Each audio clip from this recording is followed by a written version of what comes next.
रोजगार मिला था, हजारों नौजवानों को उद्यम लगाने के लिए ऋण दिया गया था और हजारों नौजवानों को टैबलेट और स्मार्टफोन वितरण करने का कार्य भी किया गया था। मैं पूछना चाहता हूं बहनों और भाइयों, मैनपुरी जो कभी वीवीआईपी जनपद माना जाता था, लेकिन विकास के कार्य में क्यों पिछड़ गया? मैनपुरी तो हमारे ऋषियों की धरती रही है, मयन ऋषि से जुड़ी हुई धरती रही है, मार्कंडे ऋषि से जुड़ी हुई धरती रही है, यह धरती च्यवन ऋषि के साथ जुड़ी रही, इसका संबंध रहा है और इस धरती का संबंध देश के स्वाधीनता आंदोलन से जुड़े हुए स्वाधीनता संग्राम सेनानियों से इसका संबंध रहा है। फिर पहचान का मोहताज करने वाले कौन लोग हैं आपके सामने? ये वही लोग हैं जिन लोगों ने आपके सामने जो पहचान का संकट खड़ा किया, आपके सामने पहचान का संकट खड़ा किया, प्रदेश के सामने, उनके सामने अपने अस्तित्व का संकट खड़ा किया। इन लोगों ने सामाजिक ताने बाने को छिन्न भिन्न किया, अराजकता और गुंडागिर्दी इनके डीएनए का हिस्सा है और प्रदेश में इनका मॉडल देखना है तो मॉडल इनका विकास का नहीं है। ये लोग विकास का नहीं, विकास के कार्यों में लूट मचाने वाले लोग हैं। आपने इनके कारनामों को देखा होता, इनका कारनामा वही है जो अयोध्या में एक निषाद बेटी के साथ समाजवादी पार्टी के नेता के द्वारा किया गया था। इनके घिनौने कृत्य वही है जो लखनऊ में एक बेटी को कैसे इन लोगों के द्वारा गिराया जा रहा है, ये इनका चेहरा है। और इनके वास्तविक कारनामे देखने हो तो कन्नौज में घटित घटना और नवाब ब्रांड ये समाजवादी पार्टी का वास्तविक चेहरा है। आज मैं आप सबसे यही कहने के लिए आया हूं कि बहनों और भाइयों, पहले सामाजिक ताने बाने को इन्होंने छिन्न भिन्न किया, प्रदेश को दंगों की आग में झोंका, विकास के लिए और गरीब कल्याण के लिए जो धनराशि राज्य की लगनी चाहिए थी उसमें लूट खसोट किया, नौजवानों को मिलने वाली नौकरी में डकैतियां डाली गई। आज आप देख रहे होंगे कि कल हम लोग 1000 नौजवानों को सरकारी नियुक्ति पत्र देने जा रहे हैं। अभी हाल ही में आपने देखा होगा 60,200 से अधिक नौजवानों को उत्तर प्रदेश पुलिस बल में नियुक्ति के लिए हम लोगों ने परीक्षा सफलतापूर्वक संपन्न की। मैं कहता हूं ये देश ही नहीं, दुनिया की किसी भी सिविल पुलिस की सबसे बड़ी भर्ती थी, सबसे बड़ी भर्ती। और कहीं कोई शिकायत नहीं, कोई भेदभाव नहीं, कोई भ्रष्टाचार नहीं। क्या यही काम 2017 के पहले भी होता था क्या? 2017 के पहले हर नौकरी बिकती थी, उसकी नीलामी होती थी, वसूली में चाचा और भतीजा समान के भागीदार होते थे और बाद में जब ज्यादा वसूली होती थी तो चाचा को धकेल दिया जाता था, भतीजा अकेले ही बैग लेके भाग जाता था। यही दृश्य पूरे प्रदेश का हुआ करता था। विकास के नाम पर भी यही लूट खसोट मची हुई थी, यही लूट पूरे प्रदेश में बची हुई थी। बहनों और भाइयों, इनको मैनपुरी की चिंता नहीं थी, इनको इटावा की चिंता नहीं थी, इनको स्वयं की चिंता थी। इनको प्रदेश की चिंता नहीं थी क्योंकि इनको स्वयं की चिंता थी।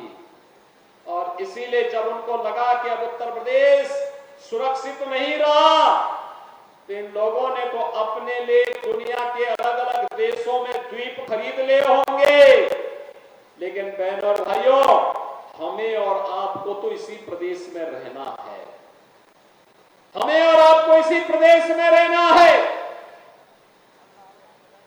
चाचा की तो नियति ही है हमेशा धक्का खा करके वहीं पड़े रहना, लेकिन बहनों और भाइयों, उत्तर प्रदेश वासियों को धक्का खाने की आदत से अपने आप को उभारना पड़ेगा। सम्मान के साथ राष्ट्रवादी मिशन का सिपाही बन करके आगे बढ़ने की हमें आदत डालनी पड़ेगी, और इसी के लिए ये 450 करोड़ रुपए की विकास की परियोजनाओं की सौगात लेकर के आज मैं आपके पास इस मंच के साथ आया हूं। मैं आप सबका आह्वान करूंगा, आज तो प्रदेश में दंगा नहीं होता, आज तो प्रदेश में गुंडागर्दी नहीं होती, आज तो प्रदेश में किसी बेटी का अपहरण नहीं होता, आज तो प्रदेश में किसी किसान की जमीन पर कोई कब्जा नहीं करता है, आज तो किसी व्यापारी का अपहरण नहीं होता है, आज तो बेटी की इज्जत के साथ कोई खिलवाड़ करने का तो साहस करेगा तो उसे मालूम है कि उसके इस दुस्साहस की क्या कीमत उसे चुकानी है, और साथ साथ चुकानी ही नहीं है, आने वाली 7 पीढ़ियां फिर कभी भी कोई ऐसी हरकत करने की जरूरत नहीं करेगा। इस प्रकार की एक सबक भरी कार्रवाई सरकार के स्तर पर होती है।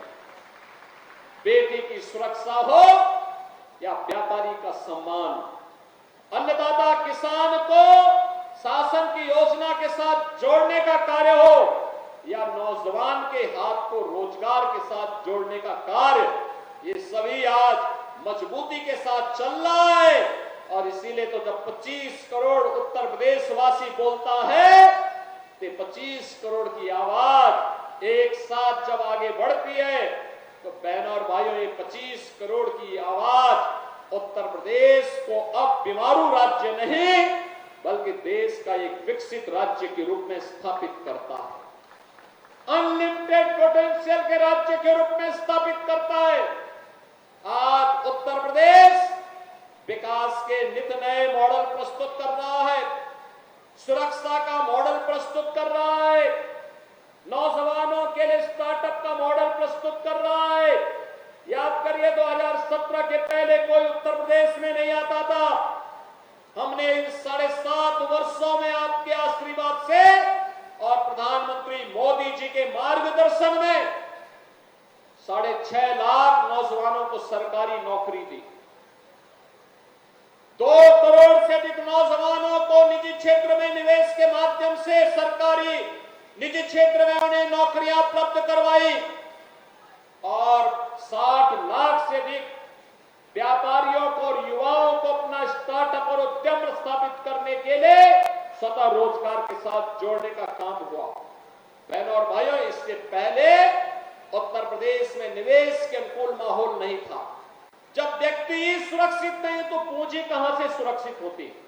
लेकिन आज व्यक्ति भी सुरक्षित है, पूंजी भी सुरक्षित है, आज बेटी भी सुरक्षित है, व्यापारी भी सुरक्षित है, आज अन्नदाता किसान का भी सम्मान है, नारी सशक्तिकरण के लिए भी कार्य है, और युवाओं को भी सम्मान प्राप्त हो रहा है।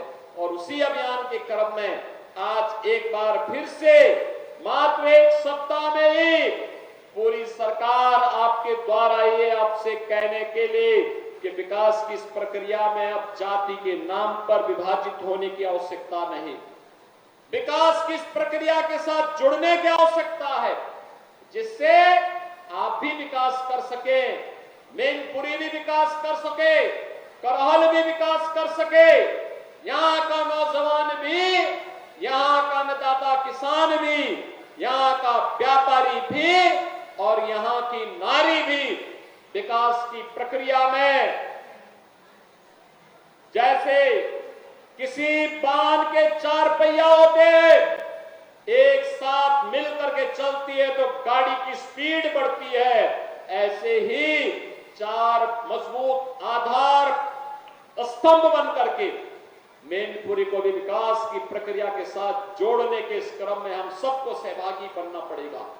बहनों और भाइयों, आज प्रदेश बदल चुका है।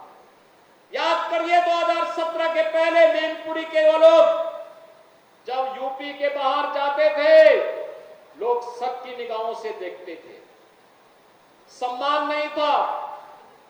लोग भय और दहशत में बोलते थे कि वे कहां से आ गए।